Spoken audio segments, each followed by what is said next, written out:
Hola, buenos días. ¿Cómo se encuentran el día de hoy?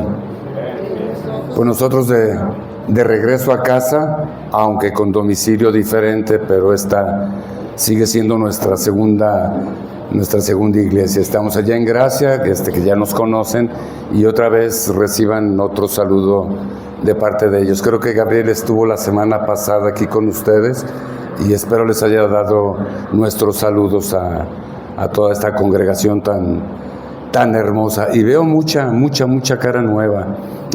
Parece que cayó bien el cambio. Y pues felicidades, tienen un buen local más grande. No sé si a alguno les quede más lejos o más cerca, pero bueno, me da gusto volverlos a ver a todos ustedes. Pues comencemos, hermanos. Los saduceos era una secta allá por el tiempo de Jesús. Estos saduceos venían de una descendencia de un sacerdote Sadoc, allá desde los tiempos de Salomón. Y estos saduceos se sentían los crema innata de la sociedad. De hecho, Sadoc significa justicia y rectitud. Entonces ellos, los saduceos, se proclamaban y se autonombraban como rectos y justos, y no creían en el Mesías. Decían que el Mesías sí vendría, y que no creían en él, vendría a exponer esa falsedad que tenían en apariencia.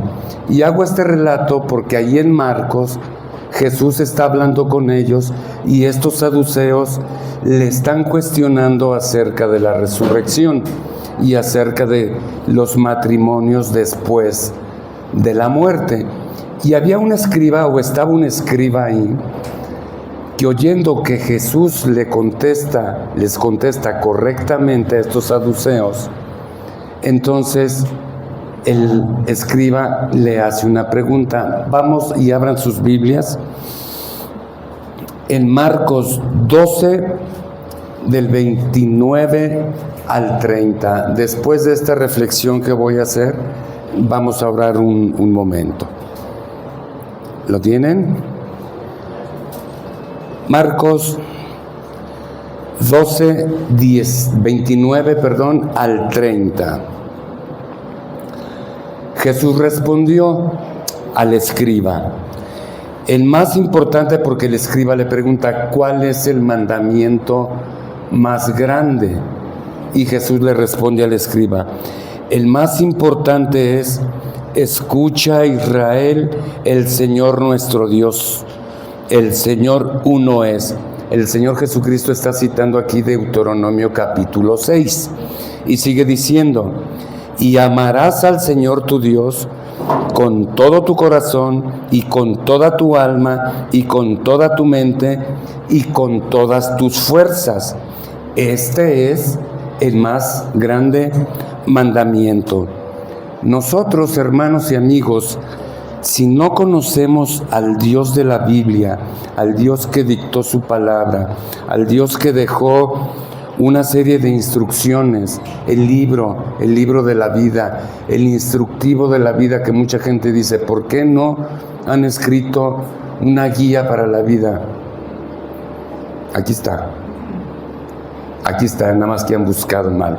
Si no conocemos a este Señor, entonces nos va a ser muy difícil cumplir ¿qué? Porque allí en Marcos 12 hay algo,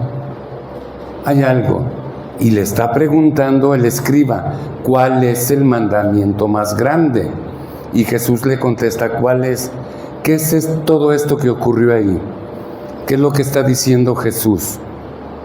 Le está recordando una ordenanza. ¿Una ordenanza para qué es? Para obedecerla, para cumplirla. Entonces, si no conocemos a este Señor, ¿cómo vamos a cumplir esas ordenanzas que Él nos está dando? Entonces, si está diciendo que amemos a Dios, ¿sobre qué? Sobre todas las cosas. ¿Y con qué? Con todo lo que somos. Señor, pero mis esperanzas, mis sueños, mis ilusiones, con todo. Tienes que amarme con todo. Todo aquel, y creo que a ustedes les ha ocurrido, todo aquel que se ha postrado a los pies de nuestro Señor Jesucristo, vivimos en una excitación, vivimos en una esperanza, vivimos en algo que no vemos, pero que sabemos que va a ocurrir. Y si no ocurre, sabemos que el que tiene el control nos va a traer esa paz y esa tranquilidad. El mejor lugar, hermanos, el mejor lugar en el que podemos estar es aquí en Rey Cuauhtémoc o en San Luis Gonzaga, ¿verdad? No, el mejor lugar donde nosotros podemos estar es a los pies de Cristo. Y hago toda esta reflexión porque esto nos va a ocupar en el pasaje principal que vamos a ver el día de hoy, y la predicación la he titulado Seamos Marías. Padre, te damos gracias, Señor, por este hermoso día que tú nos has dado. Gracias por traernos con bien, Padre. Gracias porque hemos disfrutado del amanecer, de la presencia tuya en nuestras vidas, y que por tu gracia, Señor, hemos alcanzado esa salvación. Con el privilegio, Padre, nuevamente de estar con mis hermanos aquí en Pórtico de Salomón, a los cuales, Señor, me da mucho gusto verles, y te sigo rogando por ellos, que sigas permitiendo que esta iglesia crezca, no solo en número de personas, sino en la sabiduría y el conocimiento de tu palabra, y que entendamos que a quien adoramos no es a un Dios, adoramos al Dios, al Rey de Reyes. Y sé tú, Señor, el que hable el día de hoy, y no yo. Yo soy un instrumento imperfecto en tus manos, y tú, Padre, pues me usarás en todo tiempo. Te damos las gracias en nombre de Cristo Jesús. Amén. Abran sus Biblias, por favor, en Lucas 10, 38 al 42.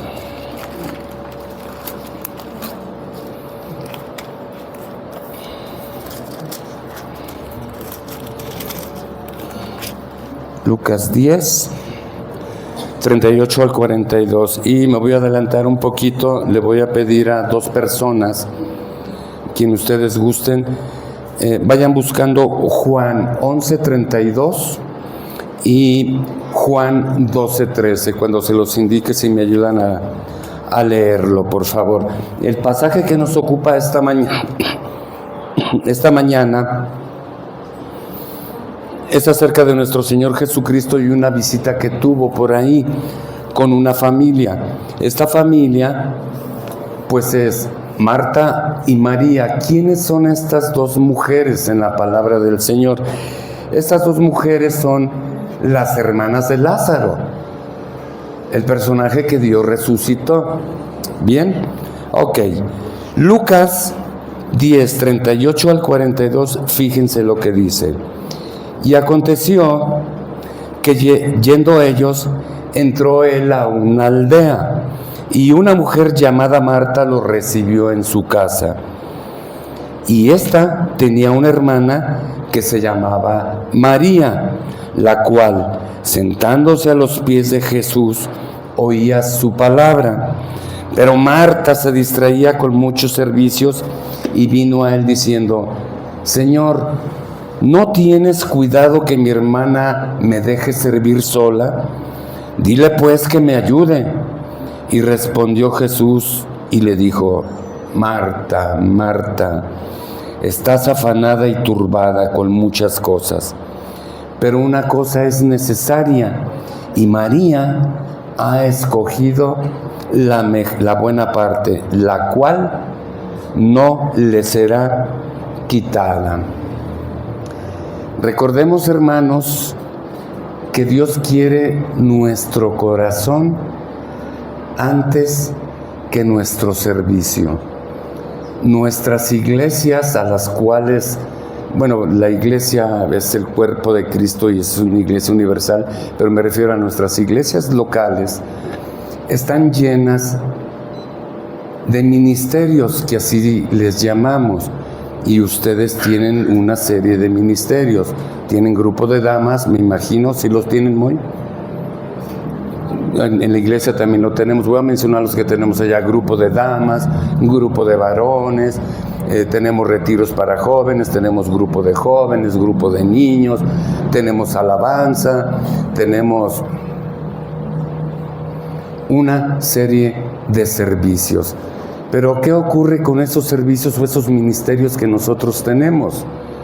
A veces nos enfocamos tanto en que todo salga bien que descuidamos una cosa, que es a quién y para quién estamos haciendo las cosas, y ese es nuestro Señor. Pero pareciera que nuestro servicio es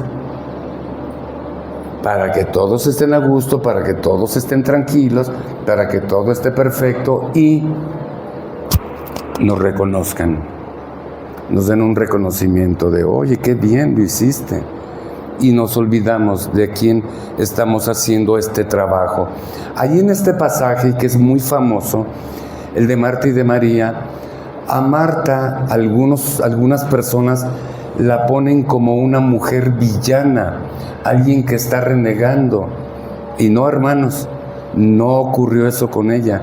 De hecho, Marta era una mujer buena en cuanto a su bondad hacia los demás. Era una ávida oyente de las palabras de Jesús, creía en Jesús, seguía a Jesús. No es una villana, para nada es una villana. De hecho, el servicio de ella, el que estaba haciendo en su casa, era importante para Jesús. Era importantísimo. Ella quería que todo estuviera pulcro, limpio, el mantel puesto, las sillas acomodadas, la comida que iban a tener lista. Ella quería tener todo impecable. ¿Su servicio era malo? No. ¿Qué pasó con Marta? El enfoque esencial de ella lo perdió. Estaba tan enojada de que ella se estaba esmerando en hacer todo, que incluso se enoja con Jesús y le da una orden a Jesús. Le dice: ¿no te preocupa que mi hermana esté ahí sentada contigo y no me ayude? Dile pues que se levante y me ayude. Marta está enojada, está completamente enojada. Y el Jesús, con esa paciencia, nuestro Jesús, que siempre responde con bondad, lleno de amor, con ternura, le dice: estás muy afanada, estás turbada, estás llena de cosas que no. María, tu hermana, ha elegido lo mejor. ¿Qué es lo mejor para nosotros? ¿Qué es lo mejor para cada uno de nosotros? La película que van a ver dentro de un momento, el disfrute que tienen entre hermanos, sí es importante, hermanos, pero no pierdan el enfoque. ¿Para quién lo están haciendo? Primero, ¿para quién lo están haciendo? Esa es la importancia de estar a los pies de Cristo. Si no podemos cumplir la ordenanza que leímos hace un momento en Marcos, de quién es nuestro Dios y qué debemos de adorarlo, entonces no podemos, definitivamente. ¿Cómo te le vas a hincar? ¿Cómo te vas a arrodillar? ¿Cómo te vas a acercar a un Dios, al Dios que no conoces? O te arrimas con el 1%, o con el 2%, o con el 10%. o incluso con el 99% de lo que tú eres a ese Señor. No, tenemos que acercarnos a Él completos, desnudados. Hace rato orábamos en forma congregacional, nos tenemos que presentar delante de Él, entendiendo que Él es nuestro Rey soberano. Me llama mucho la atención ver toda la parte de la historia de María, porque María la encontramos varias veces en la Biblia, pero al menos 3 la encontramos postrada a los pies de Cristo. ¿Quién me ayuda con Juan 11:32 que yo les había pedido si me ayudaban a leerlo? Al llegar María a donde estaba Jesús, cuando lo vio, se arrojó a sus pies, diciendo: Señor, si hubiera estado aquí mi hermano, no hubiera muerto. Vemos allá a María que corre y se le avienta los brazos al Señor y lo abraza y lo besa y lo acaricia y le dice: qué bueno que viniste. ¿Eh? No, lo primero que hizo fue postrarse a los pies de Cristo y decirle: Señor, mi hermano ha muerto. Si hubieras estado aquí, no hubiera muerto. Fíjense la confianza de María. Si tú hubieras estado aquí, él no hubiera muerto. Sabía del poder de Jesús, lo entendía, y la encontramos ahí postrada a los pies de Cristo. La segunda vez que la hallamos postrada a los pies es en Juan 12:3. ¿Sí me ayudan con Juan 12:3? Entonces María, tomando unos 300 gramos de perfume de nardo puro, que costaba mucho, ungió los pies de Jesús y se los secó con un cabello. Y la casa se llenó con la fragancia del perfume. Muy bien. Para poder tocar los pies de un ser humano, ¿qué es necesario hacer? Pues nos tenemos que postrar. Obviamente el Señor nos subió sus pies. El Señor estaba ahí sentado con sus apóstoles y con algunos discípulos, y ella se acerca, se postra a los pies de Cristo y está ungiendo sus pies. Me llama la atención cómo María tenía esta convicción. Siempre a los pies de Cristo. ¿Qué hizo María? Ella eligió lo mejor. Ha entendido que hay una sola cosa en este mundo para cada uno de nosotros: atender al invitado especial completa y totalmente, y no recibir al invitado y sentarlo y decirle: ahorita vengo porque tengo cosas que hacer, y que sí son para ti, pero tengo que hacer cosas. No, María lo atendió al invitado principal que llegaba a su casa ese día. Estando a los pies de Jesús, amigos, habrá tranquilidad en vez de preocupación, descanso en vez de afán, y paz en vez de turbación. Conozco varias personas, pero especialmente conozco a 2 personas que se han comportado como Marías. Sus testimonios de vida para mí han sido de grandísima ayuda y me han permitido crecer y afirmar mis pasos en este andar, en esta carrera que tenemos con nuestro Señor Jesucristo.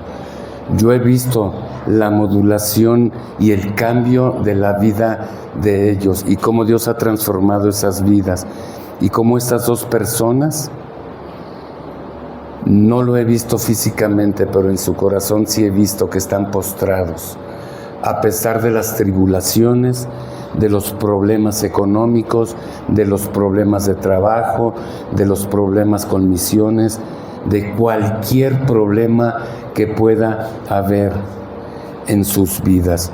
Yo le doy tantas gracias a Dios por estas personas que yo las he visto y digo: gracias Señor por poner a mi esposa en mi vida y a mi amigo Mariano, personas que me han ayudado a través de su testimonio a ver que Dios es tan real, como dice la canción, como este aire que estamos respirando. Y a pesar de las tribulaciones y a pesar de que seguimos teniendo problemas, y que sí, no podemos negarlo, hermanos, tenemos angustias, tenemos problemas, pero si no descansamos, si no nos postramos delante de quien debemos de postrarnos, olvídense, estamos más que fritos. Si nos centramos en nuestros afanes, en nuestras preocupaciones, en nuestros problemas, en nuestras angustias. ¿Se acuerdan de Filipenses? Por nada estéis afanosos. Antes bien sean puestas todas vuestras peticiones delante de Dios. Y con acciones de gracias. ¿Gracias de qué? Gracias por lo que vas a hacer, Señor. Sí, aquí está mi petición, tengo este problema y lo pongo a tus pies. Pero te doy gracias si respondes y te doy gracias si no respondes. Porque entonces tú estás respondiendo lo que tú ya decidiste, lo que es mejor para cada uno de nosotros. Yo agradezco a Dios por estas dos personas. Mariano es un hermano de la iglesia, Mariano Azcárate, no sé si tengan el gusto de conocerlo, y es un señor grande, es misionero, acaba de estar en Cuba, iban a cancelar el vuelo, tienen una iglesia allá, no había luz, increíble, no sé si se enteraron, Cuba no tenían luz, tuvieron problemas con sus producciones de petróleo y con su generación de electricidad, mas sin embargo el avión salió de México hacia Cuba y llegó sin problemas. ¿Por qué llegó sin problemas? Porque en Cuba, de lo que vive la isla es del turismo, curiosamente. Pero Cuba no más de eso vive, del turismo por los embargos que tienen de otros países que los han embargado, no dejan pasar muchos víveres. Pero más sin embargo Mariano llegó sin ningún problema. Y va cada rato a Cuba, va y regresa. Mi hija, que es médico, les da medicinas para llevarlas a Cuba y atender hermanos, una congregación que está allá. Y esos hermanos en Cuba, a pesar de las deficiencias que tienen, se postran delante de nuestro Señor Jesucristo. Allá en Cuba, y no sé si lo sepan, si ustedes quitan un clavo porque ya no lo ocupan, no lo tiran, lo guardan, porque lo van a usar para clavar una madera en algún lado. Y cuando quitan ese clavo, lo usan para ponerlo en otro lugar. Reciclan todo. No tienen arena, no tienen cal, no tienen cemento. Es un país que sufre los embates de otras naciones. Pero la iglesia de Cristo está ahí y está firme. Y gracias a Mariano, que él va y se postra, yo digo, wow, el Señor está ahí obrando cosas maravillosas. Recordemos que no podemos entender las ordenanzas de Dios si las conocemos a través de su palabra y la oración. ¿Sí lo leí bien? Recordemos que no podemos entender las ordenanzas de Dios si no le conocemos a través de su palabra y la oración. Y hace rato lo decía Moy, tenemos que conocer a este Señor a través de nuestra oración y a través de su palabra, de las enseñanzas, de las predicaciones, de las reflexiones y de cualquier cosa que nos esté conectando con nuestro Señor. La ordenanza en Deuteronomio y Marcos, cómo conocer y cómo obedecer a nuestro Señor, sabemos que tenemos que cumplirlas. Si queremos nosotros bendición en nuestra vida, tenemos que obedecer. No podemos obtener esas bendiciones si no hay obediencia. Es el premio que Dios da a sus hijos por esa obediencia que nosotros le damos a Él. Haciendo el sermón en la semana y pensando en eso de la obediencia y cómo Dios premia, porque sí saben, ¿verdad?, que hay un premio por la obediencia. No es un te doy para que me des, sino que es un beneplácito de Dios para los hijos, no porque lo pidamos, sino que Él quiere, del puro afecto de su amor, Él quiere bendecir. Y me llamó mucho la atención Hebreos capítulo 5, Hebreos capítulo 5, del 7 al 9. Ese yo lo leo. Ahí en Hebreos, en unos versículos atrás, está hablando del sacerdocio eterno de nuestro Señor Jesucristo. Si ustedes se acuerdan, la carta de los Hebreos no se sabe quién escribió. Hay sospechas de que pudo haber sido el doctor Lucas o el mismo Pablo, o incluso hay por ahí una mujer que tal vez lo pudo haber escrito, pero la cosa es que como haya sido, se escribió Hebreos. Y Hebreos hace toda una analogía, un bestseller de lo que es Cristo comparado con ángeles, con Moisés, con Adán. Dice que es el sacerdote perfecto. Y ahí, en Hebreos 5, 7, hay unos versículos atrás está hablando de ese sacerdocio. Incluso dice, Jesús tiene un sacerdocio aún mayor que Melquisedec. Estoy haciendo un poquito de historia. Melquisedec, ¿quién era? Bueno, era un sacerdote que estaba allá en los tiempos de Abraham, y Abraham le daba los diezmos de las guerras y los botines que él obtenía. Ese era Melquisedec. Y que esa es otra predicación, porque de Melquisedec lo único que se sabe, dice, no tenía ni padre ni madre. Apareció ahí. No quiero entrar en detalles quién era, pero sospechamos quién era. Hebreos 5:7. Vean la importancia de la ordenanza. Chéquenla bien, grábensela. Los que les gusta anotar, anótenlo. Hebreos 5:7. El cual, en los días de su carne, está hablando de Cristo, habiendo ofrecido ruegos y súplicas con gran clamor y lágrimas al que podía librarle de la muerte, fue oído por su temor reverente. Y aunque era hijo, por lo que padeció, aprendió la obediencia. Y habiendo sido hecho perfecto, vino a ser autor eterno de salvación a todos los que, ¿qué? Vino a ser autor de ¿qué? ¿A quiénes? Está más claro que el agua, ¿verdad? Salvación a todos aquellos que le obedecen. Entonces, volviendo a Marcos, Señor, ¿te amaré nada más con mi corazón? ¿Y lo demás no? ¿Te amaré nada más con mis fuerzas? ¿O con qué parte de todo lo que me has hecho te voy a adorar? Y el Señor dice, con todo. Con todo. Y no en tus fuerzas, porque incluso amarme en tus propias fuerzas no lo vas a poder hacer.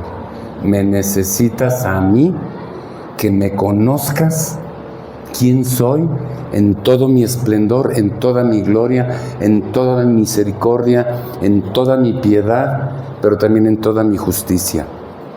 Y que te agrade toda mi palabra, no nada más lo bonito. No nada más lo bonito. Preguntaban el otro día ahí en una iglesia, ¿cuáles eran las promesas de Dios? Y nos hicieron participar. ¿Cuáles son las promesas que Dios nos ha dado? Y entonces empezaron allá algunos hermanos, yo lo platiqué después con mi esposa, pero dijeron, salvación, nos dio salvación. ¿Qué más nos dio? Vida eterna. ¿Qué más nos dio? Perdón, que iba a estar con nosotros hasta el fin del mundo. Nos dio perdón. Nos dio un montón de cosas, ¿verdad? ¿Esas son sus promesas? ¿Qué tal las promesas de en el mundo sufrirán aflicción. ¿Qué tal la promesa de, a causa de mi nombre, serán ustedes vituperados? ¿Qué tal la promesa de que algunos de ustedes van a ser arrojados a las cárceles, otros muertos? Como que eso no nos agrada, ¿verdad? Como que eso dices, ups, ¿eso dice la Biblia? Sí, eso dice. Eso dice. Entonces, cuando ponemos equilibrio, las promesas que nos agradan y las que no nos desagradan, entonces vemos a un Señor que es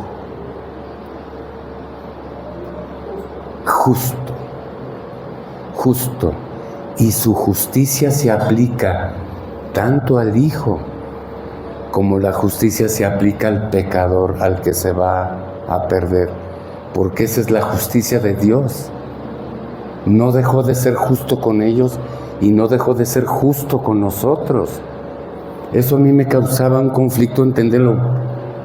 No, eso es una injusticia que la gente se vaya al infierno. No, es justicia de Dios que alguien se pierda, como es justicia de Dios que alguien se salve.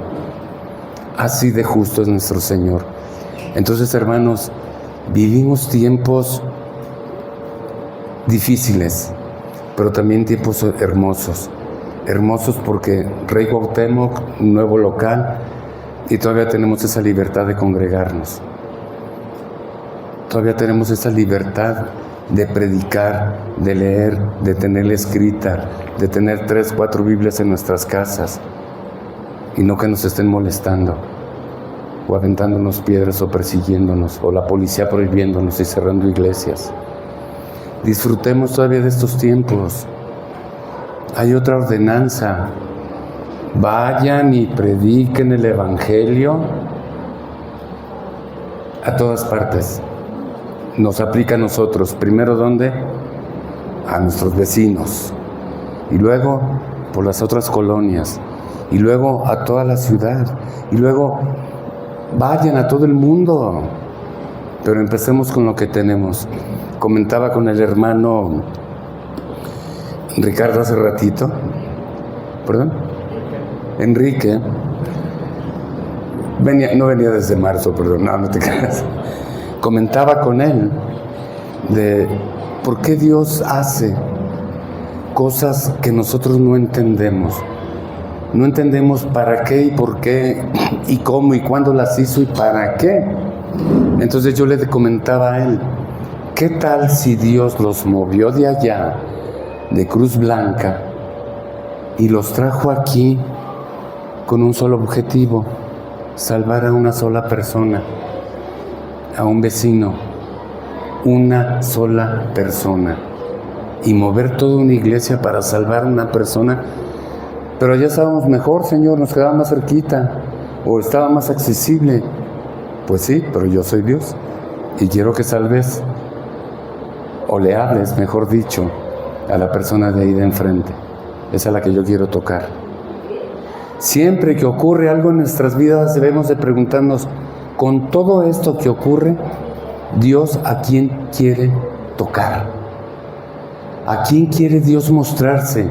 Mostrarle su palabra, mostrarle su salvación, lo que costó la salvación. Entonces, hermanos, me da gusto que estén aquí. Y si Dios los movió de allá para salvar a una sola persona, amén. Digo, porque ustedes ya eran iglesia, ya son iglesia. Lo único que ocurrió fue que los trajo para acá. Eso pregúntenselo. ¿Con qué? Y para estar avispados y saber por qué, entonces necesitan mantenerse en esa relación con Él y entender a través de la oración y a través de su palabra, ok, ya estoy aquí. ¿Para mi comodidad? ¿Para tener un lugar más grande? No. Para que te postres a mis pies y yo te voy a mostrar para qué los moví aquí.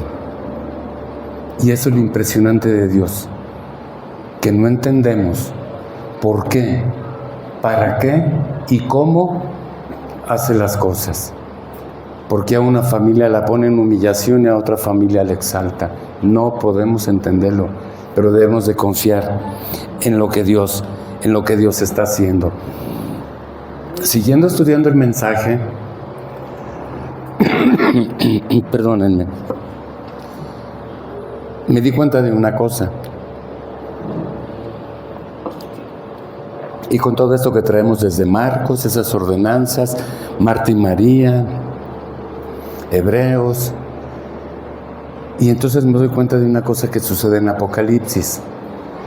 Y en Apocalipsis, al apóstol Juan, que está allí desterrado en la isla de Patmos, y le da una revelación a nuestro Señor Jesucristo de los últimos tiempos, de los últimos tiempos que van a ocurrir, le dice: escribe a las 7 iglesias, y les da el nombre de cada una de las iglesias, y le va diciendo o le va dictando a través de esa visión todo lo que tiene que decirles a esas iglesias. Yo a veces me pregunto, si el Señor actualmente le dijera a alguien, a uno de sus hijos: escribe a la iglesia Gracia, o escribe a la iglesia Shammah, o a la iglesia de Ríos de Agua Viva, o a Betel, o escribe a la iglesia de Pórtico de Salomón lo siguiente, ¿qué escribiría esa persona acerca de cada una de esas iglesias? Pero curiosamente las 7 iglesias engloban lo que es la iglesia actual. Y a estas iglesias les da un mensaje que me explota la cabeza cuando lo leí. A cada una de ellas les dice: conozco tus obras, conozco tu servicio. A 2 iglesias, increíble, pero no las regaña. A 2 iglesias les dice: vas bien, incluso te voy a librar de la ira venidera. A otra les dice: eres una iglesia fornicaria. A 2 iglesias se los dice: eres fornicaria. A otra le dice: dejaste tu primer amor. Te llenaste de servicios, te llenaste de ministerios, y aunque mi nombre estaba ahí, en esta iglesia, tú me agarraste y me dijiste: Señor, espéranos allá afuerita, espéranos, nosotros sabemos cómo hacer las cosas, ahorita te hablamos. Me llama la atención el mensaje a Sardis. Vamos a leerlo. Apocalipsis 3:1. Apocalipsis 3:1.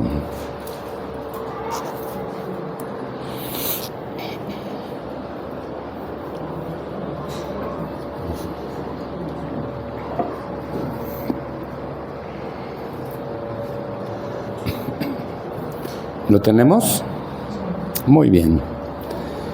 Dice nuestro Señor Jesucristo al apóstol Juan: escribe al ángel de la iglesia en Sardis, el que tiene los 7 espíritus de Dios y las 7 estrellas. Dice estas cosas: yo conozco tus obras, que tienes nombre de que vives y estás muerto. Sé vigilante y afirma las otras cosas que están para morir, porque no he hallado tus obras perfectas delante de Dios. Acuérdate pues de lo que has recibido y oído, y guárdalo, y arrepiéntete, pues si no velares, vendré sobre ti como ladrón, y no sabrás a qué hora vendré por ti. Porque aún tienes unas pocas personas en Sardis que no han contaminado sus vestiduras, y andarán conmigo en vestiduras blancas, porque son dignas.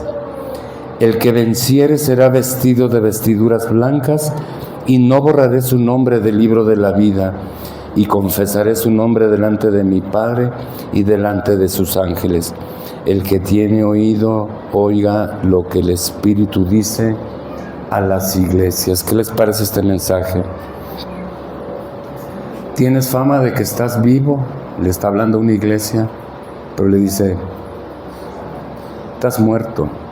Sí, mi nombre está ahí en tu iglesia, pero estás muerto. Presumes de estar vivo, presumes de que eres un buen líder de varones, presumes que eres un buen predicador, presumes que eres un buen pastor, presumes que eres un buen músico. Y sí, todo lo estás haciendo dizque para mí, pero me sacaste de la iglesia y me dijiste, yo sé hacerlo mejor que tú. Y cuando yo esté listo y ya te sirva la mesa y los platos, en vez de postrarme a tus pies, entonces te digo, pásate, ya está todo listo, yo ya lo arreglé, ya arreglé todo para ti. Así son las cosas con nuestro Señor. No, hermanos, tenemos que hacer las cosas como si las hiciéramos para nuestro Señor, pero con Él ahí con nosotros, ayudándonos y soportándonos en nuestra insuficiencia y en nuestra incompetencia como seres humanos, para que Él nos ayude a hacer las cosas bien para Él. ¿Cómo? Obedeciendo. Ese mensaje de la iglesia de Sardis se me hace tan duro, porque vemos iglesias y decimos, wow, qué iglesia tan hermosa, qué iglesia tan bonita. Ríos de Agua Viva siempre se nos ha hecho una iglesia bonita, en cuanto a estructura, en cuanto a todo. Pero Gracia también, nuestra iglesia, es un local, ustedes lo conocen, es grande, es bonito. Pero a veces me pregunto, Dios, Jesús, ¿nos puede hablar de esta manera? Presumen de estar vivos, pero están muertos. Se me hace una sentencia muy dura que nuestro Señor nos hable así. Muy duro. No podemos ni debemos hacer las cosas para Dios de una manera indolente. De hecho, ahí en Deuteronomio hay una sentencia muy fuerte contra los que hacen las cosas indolentemente, que dice, maldito todo aquel que haga las cosas indolentemente delante de mí. Maldito, le dice. Y que Dios hable así, bueno, no ven mis brazos, pero se me pone la piel de gallina. Maldito todo aquel que haga la obra de Dios indolentemente. Y se refería a aquellos sacerdotes que hacían un servicio para Dios, pero lo hacían ahí se va. Ay, como salga. Al animal perfecto no, tráete el más tuerto, cualquier animal, no al perfecto.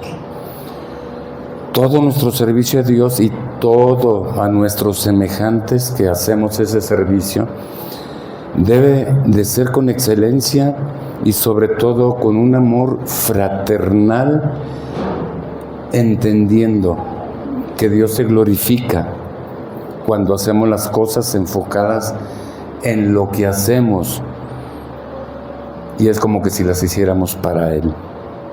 Quiero ir concluyendo, no tengo reloj, pero ¿cómo vamos en el tiempo? Vamos concluyendo. Me iba a extender otra hora, pero hay que ver la película. Concluyo.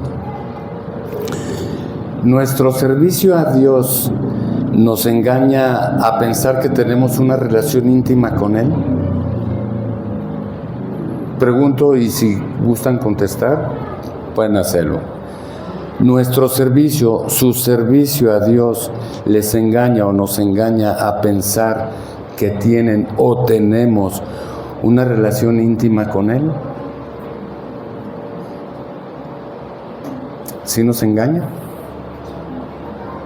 Sí, hermanos, nos puede engañar. Créanme que yo no soy salvo por predicar, o muy por ser su pastor, o nuestros amigos y hermanos que tocan alabanza. Eso no los hace salvos ni los hace tener una relación con Dios. La única relación que podemos tener con Dios es a través de nuestro Señor Jesucristo, y que mencionaba nuestro hermano Enrique a la hora de la Santa Cena, ese Señor que entregó su vida y murió clavado en esa cruz, derramando toda su sangre para liberarnos de esas angustias, esos afanes, esos problemas de la vida, de que nuestro enfoque sea con la mirada puesta en nuestro Señor. Para eso murió, para darnos libertad. librarnos de nuestro libertinaje y de nuestro mal enfoque que tenemos a veces de lo que es Dios en nuestras vidas. Dios es grandioso, es enorme, es grande. No tienen idea, ya se los he dicho, no tienen idea, no tenemos idea del tamaño de nuestro Señor, grande en poder, grande en misericordia, grande en todo. El servicio, por supuesto que es importante, el de Marta era muy importante, estaba haciendo cosas bien, pero su enfoque esencial lo perdió ese enfoque esencial. Hoy, créanme, la iglesia necesita entender esa pasión que debemos de tener hacia nuestro Señor. Les mencionaba hace algunas semanas ahí en la iglesia que la iglesia primitiva amaban en verdad a nuestro Señor Jesucristo. Lo amaban, y aunque no lo conocieron muchos personalmente a través de las predicaciones y de los testimonios de los apóstoles y de muchas gentes, es como conocieron a nuestro Señor Jesucristo y tuvieron fe y creyeron y obedecieron. Pero estos hermanos de la iglesia primitiva, y que se presenta todo en Hechos, no andaban buscando quién era el mejor músico, quién era el mejor predicador, quién era el mejor pastor, quién era el mejor maestro de escuela de niños, quién era el mejor líder. No buscaban eso ellos, no perdían el tiempo. Ellos se dedicaban a amar a nuestro Señor Jesucristo y servir a toda la iglesia, porque incluso vendían sus propiedades y todo lo que tenían para entregarlo a los pobres. Quisiéramos regresar a esos tiempos. Yo quisiera regresar a esos tiempos de la iglesia primitiva, no porque me sirvieran, sino ver la manera en que yo también puedo servir y amar al semejante a través de nuestro Señor Jesucristo. Les hago una pregunta: ¿cómo podemos permanecer indiferentes ante nuestro Padre Celestial y Señor nuestro, creyendo que le servimos a Él cuando realmente hacemos las cosas para que los demás no lo reconozcan o me lo reconozcan? No podemos hacer eso, no debemos hacer eso. Ustedes me escuchen, ustedes me oyen, y yo contengo la palabra de Dios. No soy la palabra de Dios. Y hoy les he hablado lo que Dios puso en mi corazón hace algunas semanas. Y gracias a mi esposa, porque mi esposa y mi hijo están leyendo Lucas. Y a veces hacemos las reflexiones, ella y yo, y dije: Marta y María, oye, suena bien. Suena fabuloso. Seamos Marías, hermanos, y esforcémonos por amar con todo nuestro corazón, con toda nuestra alma, con todas nuestras fuerzas y con todo nuestro ser al único que nos debemos, a su Creador, al que le ha formado y al que le ha dado vida y vida eterna. Por eso estamos agradecidos con Él.